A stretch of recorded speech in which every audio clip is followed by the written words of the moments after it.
Welcome back everyone to my Let's Play of Final Fantasy V, the 4-job Fiesta for TnyToe's Rat Rescue. In the last episode, thanks to the submarine, we were able to go underwater and visit Sage Ghido, who turned out to be a turtle who's over 700 years old. He was actually one of the initial folks who sealed Exdeath. We learned a lot about Exdeath's past from him. But before we get into that, Exdeath's past, let's head back here to Sage Castle and talk with all the folks here. Sage Castle was the domain of King Xe'zat, who lost his life in the assault on the barrier tower. The king is dead, sob. Ow, I hurt all over. Ow, I hurt all over. Was the attack on the barrier tower successful? Dang it, I should have been here. If only I wasn't wounded. And these guys are all pretty much hurting all over. Here's some guys who aren't in bed. Now that the king won't be returning, it's more important than ever to protect the castle. He went out like a true king, valiant to the end. Yes, indeed he did. We can't stay at the inn here anymore because, as you notice, all the beds are full of these soldiers who are hurt. So, most of them saying pretty much the same thing. See, if we talk with the inn folk here, the wounded from the assault on Exdeath Castle just keep coming. All the beds are full. But, we have the submarine that we can always, use that to heal up on if we need to, so. But only when we can dock in certain places. But where we're going is the Forest of Moor. We can enter the Forest of Moor now because Sage Ghido gave us a branch that will allow us to enter into the forest. The forest is full of sentient trees. I guess like the Ents, like in the Lord of the Rings trilogy. But, and apparently Exdeath was the byproduct of one of those trees. There's a tree they used to seal evil in a long time ago. They used to seal evil spirits in it, and I guess all those evil spirits, they just like converged into and created one unique being, and that being is Exdeath. So now we know a little bit about Exdeath and his history. Doesn't change the fact that, we still need to stop him. So if we head back to where Xe'zat's fleet was, well, we can get our Hiryu. Just fly around there. Yeah, Xe'zat's fleet is gone because we took out the barrier tower. But let's just fly. We told all the folks in Sage Castle about Xe'zat, his passing. Let's go tell Kelgor. Kelgor was one of the 4 Dawn Warriors. So now, yeah, half the Dawn Warriors are gone. Dorgon, TnyToe's father, and now Xe'zat. So all that's left is Kelgor, the werewolf, and he's bedridden, and Galuf, who's in our party. So let's just pass the news here to Kelgor. See what he has to say. He don't really say too much, but still, let's pass news on. I see Xe'zat has fallen. So yep, that's pretty much it. So, but even though Xe'zat has fallen, his sacrifice is not in vain because it opened up entrance into Exdeath's castle. However, we'll see in a little bit that not much progress can be made in Exdeath's castle. There were some members of Xe'zat's army who've stormed the castle, but they can't get too far into it. So we'll see that in a little bit. We're gonna have to go back and get our submarine because that's the only way we can access the Forest of Moor. The forest is surrounded by mountains, and we can't fly over them with our little Windrake here. And the Windrake can't, land in the swamp, so. Yeah, we see there's some soldiers here. You'll pay for this, Exdeath. The door's locked. We haven't found any way to get to Exdeath. Ugh. Yep, door's locked. Maybe Sage Ghido knows something. Exdeath's up there. We can't do a thing. Oh, I can't stand it. We'll avenge King Xe'zat. We swear it. Well, like I said earlier, Ghido does know something, and he told us what we have to do. We have to go to the Forest of Moor because apparently Exdeath wants something in the Forest of Moor. What that is? Well, nobody knows, but let's go try to go to the forest and see what it is. So, see if we can beat Exdeath there. Now, Exdeath, because he is he was formed in the forest. He's the result of all those spirits mixing in a tree. Apparently, he has, I guess, tree DNA in him. So he's like part tree. So we can still go into the forest. Remember, the forest will attack people who, aren't trees like in the forest. So, but thankfully, this branch from the elder tree that Sage Ghido gave us. Well, apparently now it's access into the forest. There's some weird tower there, but can't get to it at all because it's surrounded by mountains. There was a shrine like that in the first world that we couldn't get to because it was surrounded by mountains, so... maybe somehow we'll get to them some other way. If only we had an airship. But I guess the airship wouldn't help either because we can't land there. We have to land on the flat ground. And there's that island that we appeared on when we first warped into this world. So let's go underwater here because we're getting close to the village more. And we just rise up here. And there we go. Now we can head over to the Forest of Moor over to the east. So remember last time we went in there, we couldn't get too far into it. We got to this little passageway here, and we were stuck. Look, the branch, it's like coming alive, and it's opened up the passageway for us. So this, the forest, it's letting us in.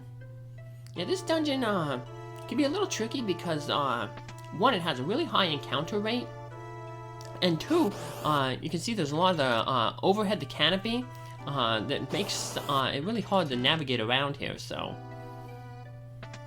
just follow along and you'll get all the treasures. Remember we were told that some of the trees have like nymphs in them? So yeah, if you see a tree with like a hole in it, you just talk to it and like that little spirit comes out and it opens it up and gets you a passageway into the next area, so here are those mini mages again. We saw the Gala Jellies. I put their stats up last time. So I tried to use Deathclaw on TnyToe there. Because when the mini mages are alone, they will cast a spell, a blue magic spell that makes you tiny. So I don't want them to be potentially knocked out when by TnyToe. So that's what kind of happened last time. Our Berserker ended up attacking the mini mages before they could cast that spell. But we do get lucky here. They managed to cast that spell, and it'll only cast that spell once it's by itself. So if there's any other enemy, even if it's another mini magician, it won't cast the spell. The mini magician has to be by itself. So well, we finally learned that spell. It would be nice if TnyToe would be, or whoever is our Berserker for the boss fight in this area. You might be thinking, why do I want my character to be tiny during a boss fight? That would lower their defense and their hits. Well, because the boss of this area is pretty tough. We won't be fighting it in this episode because it's that tough that I want to make a safety save. But the way we're going to try to take care of this boss is through the instant death. Because the boss is going to come up, he is, they are not weak, they are not strong against instant death. So one of the best ways to do it when you have a Berserker is to have that Death Sickle attack equipped, and then just keep hitting that and hoping that the 33% chance that the death status takes place happens. So there's those mammons, they're the trees there. I guess that makes sense when a sentient forest. Trees are obviously weak to fire, so you can equip Lenna with the fire bow, or anybody who's an archer. Deal some extra damage, or if you have your blue mage, throw a fire rod on them and use the emission spell. Both of them will take off a good chunk, basically half of the hit points of that enemy. So, we got a phoenix down.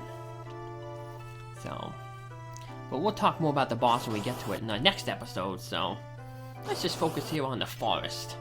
So, a lot of what we were told in Moor is going to come to pass in this forest, including we're going to meet up with some Muggles. And here we're going to meet up with another new enemy, the Imp. He's that little purple guy in the middle there. So, but, yeah, unfortunately I forgot to go back to Ghido's cave and get Arrow 3. It would just make these random encounters easier. Like I said, it won't make the boss battle any easier, because we're not going to be relying on damage to hurt the boss, because the boss, well, I guess I'll spoil it. The boss, when it loses a certain amount of hit points, it goes, they get really, really crazy, and they start getting really, really dangerous. So we don't want our characters to bring them down to that hit point threshold where they start getting all crazy. So that's why, you know, the mini stats would be good, because when you're minied, the Berserker would only be dealing like 1 damage, but it would still have that, the mini doesn't block the chance for the death status to take place with the death sickle, so it's actually beneficial to not be dealing damage, because the more damage you deal, the more chance that you have to potentially bring them into that angry phase that they have. And if the boss gets through it, the bosses, because there's multiple bosses, if they get angry, yeah, it's pretty much a game over, so. Now the killer bow can also be useful, but the killer bow only has an 8% chance to instantly defeat an enemy, where the death sickle has 33% chance, so. Get some more money. Woohoo! Like I said, look, I told you, the encounter rate in this area is pretty high, so. Here's another hole in the tree, talk of one of those nymphs. Open up the next passageway to the 3rd area. The 3rd and final area. Now, in the 3rd and final area, this is where we can finally meet the last of the random encounter enemies. It's this dragon called the Worm. But it's only available in the 3rd area here. So here it is, the Worm. You could use, if you want, you can use the level 4 quarter spell on it. That would bring it down to pretty low hit points, but I forgot to do that here, so. But that's okay. You get the X fight, and that helps it out. So, yeah, I took off the flame bow here, put on the Hayate bow again. Hayate bow, 25% chance whenever you fight with it, whether through fight or through the aim command, has the chance to use the X fight. X fight gives you 4 attacks at half power, so basically it's like double damage. But that's going to be the last ability that the archer class actually learns from maxing out their job. Most jobs, their final ability is like learn the special weapon that they carry. Like the Berserker learns, carry axes. I think the Black Mage uses carry rods. Knights use equip swords. And monks have, I think, barehanded. Oh no, they have that's one of their ones, but that's not their final one. But a lot of them have, you know, their special weapons. But the archer, they get their equipped bows on their 3rd level. Their 4th level is the X fight. So that's a good command that we're gonna want to learn for all our characters eventually. But of course, all our characters will learn all the jobs because, you know, they're stuck in those 4 jobs. So. We got the Morning Star there. That's kind of an updated flail. It does kind of random damage. It's good for like your white mage, but we can't use it, so we'll just end up selling it. What the? Oh, something's going on here. You know, we get to this point, somebody starts setting the forest on fire. And the world map changes a little bit, and we'll see that when we leave the forest. Additionally, what happens is one of the mountain tiles cracks, so you can actually get back here with the Windrake later on. Oh no, Exdeath is setting the forest on fire. Now there's a treasure chest here. If you get it now, you get the Aegis shield. If you wait until later on, after the forest fire goes out, you end up getting the flame shield. The flame shield absorbs fire, so it's kind of like a built-in flame ring. If you get hit with a fire attack when you have the flame shield, you'll absorb the fire. The Aegis shield, though,